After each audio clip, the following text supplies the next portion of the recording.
guys, Jack here and welcome back to my channel. Today, as you can see by the title of this video, I'm going to be showing you my Xbox One custom controllers. Now 5 of these I have customized myself. One of them is a store-bought controller that came with my console, but it is kind of customized because it doesn't look like a normal Xbox controller. But let's get straight into it.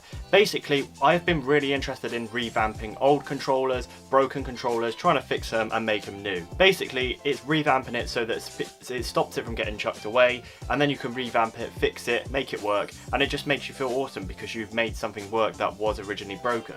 I've got some controllers to show you today that I think myself, I'm pretty happy of how they came out. A couple of them I am a bit like, they're a bit meh, they're not like the best ones that I've made, but let's get into it. First controller I'm going to show you, this was a standard Xbox One controller, a black one. I'll put a picture on screen of what it looked like before. It was covered in dust. One of the LB button on it was completely broken, and basically what I have done is I have changed it a little bit. I've customized it and put red D-pad, red LB, RB, and it's chrome. It's got no back on it at the moment because I haven't got a spare one, but I just think simple designs like this make it absolutely amazing. It makes it pop with color because obviously originally it would just be a standard black.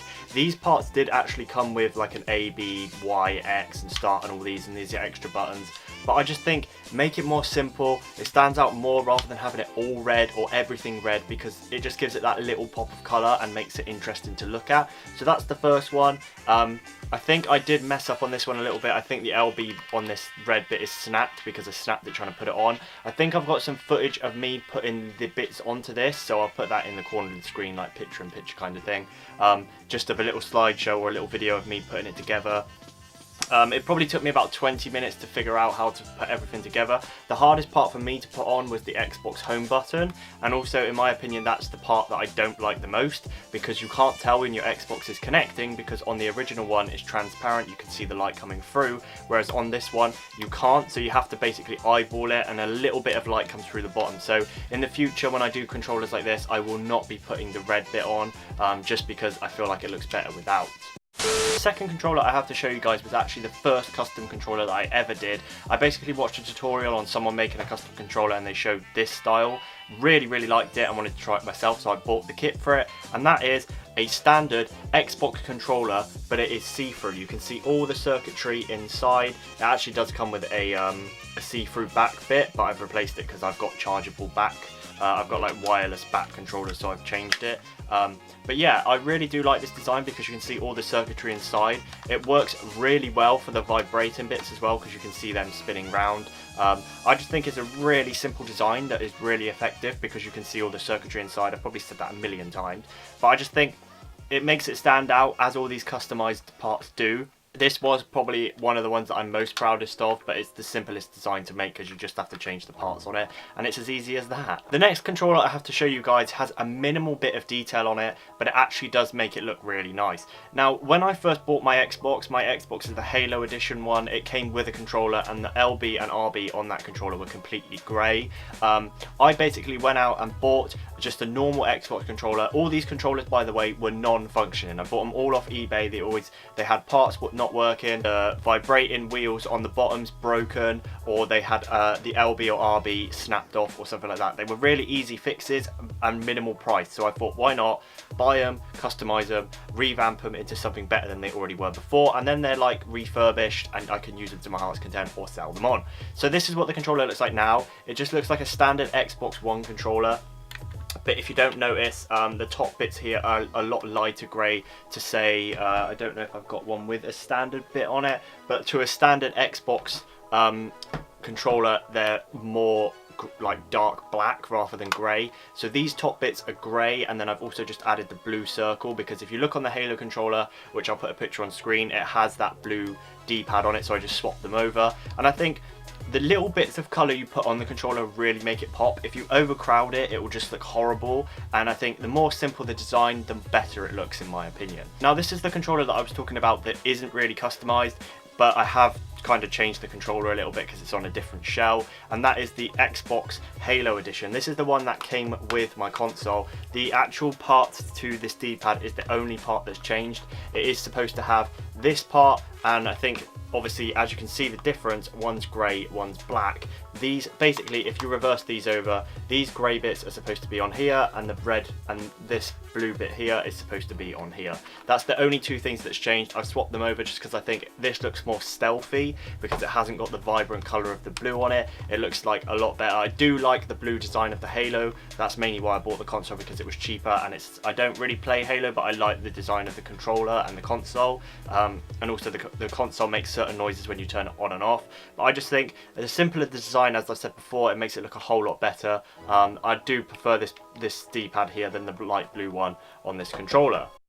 Now, these last two customized controllers that I've got are probably my most proudest ones, and I'll leave the best one that I think I've done till last. But the next controller I have to show you guys is one that I spray painted. Now, I'll put some pictures on screen of the process of me doing it, and a lot of people obviously say with spray painting controllers you're going to rub the paint off, it's not going to work, blah blah blah, and I'll explain what I've done to this controller to hopefully stop that from happening.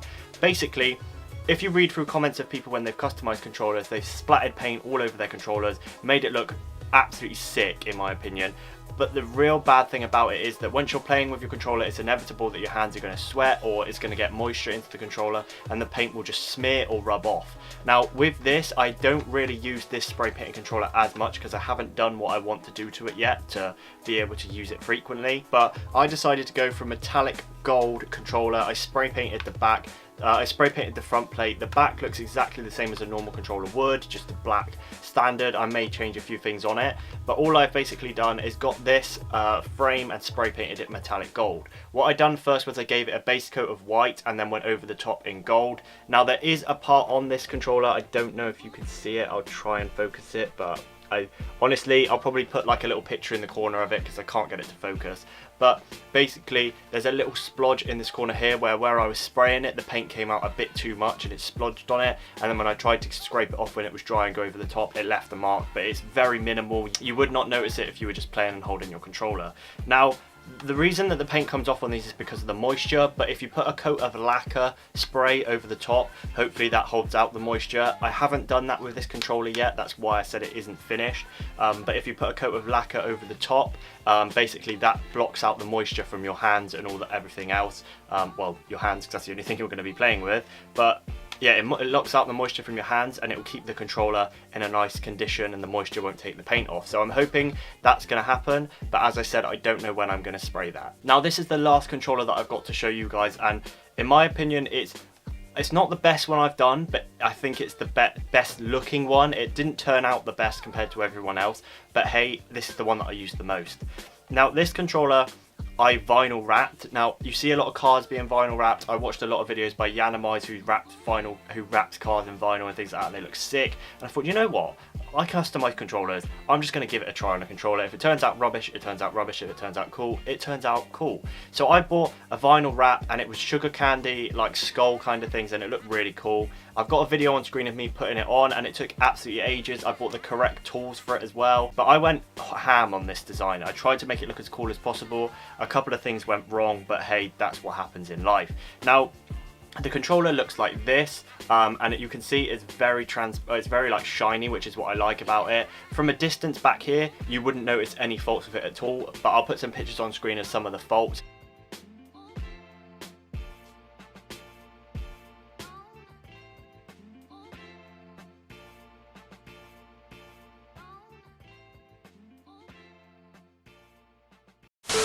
Basically, up close you'll notice there's some like creases in the vinyl. A couple of the sides are a bit shaven off because I had to sand it down to get it like smooth, because basically, if you don't know, vinyl looks like it's really easy to do, but then when you actually try to attempt it yourself, it just all goes wrong. A couple of edges are up compared to down and they're like creased, and then there's a couple of scrape marks on it and a couple of rough edges. But for me holding it and playing my console, I wouldn't notice. If I was selling this controller on, obviously I would list that as a fault. I would say that it's not proper, but this was the first time that I ever vinyl wrapped a controller, and I think the outcome of it was good for my first time, but it could have been better. I hope you guys did enjoy this video. If you did, make sure to smash a like. I hope you guys take inspiration from all these controllers that I've showed you. I'm going to continue to do more of these, so if you do want to see more designs, more inspiration for your controllers, then please check out my Instagram that's in the description below. Basically, I post all my revamped design work on there. I have done a DS before, but it didn't turn out how I wanted it to, so I didn't want to include it in this video because I wanted this one to just be mainly Xbox controllers. There may be more episodes of this if I do more in the future, which I'm hoping to, but it's just the case that so many things go wrong with controllers that aren't fixable, and you want to buy ones that are fixable so you can sell them on or keep them yourself. As simple as that. But anyway guys, I hope you guys did enjoy this video. If you did, make sure to smash a like, subscribe if you're new around here, and I'll see you next time. Peace.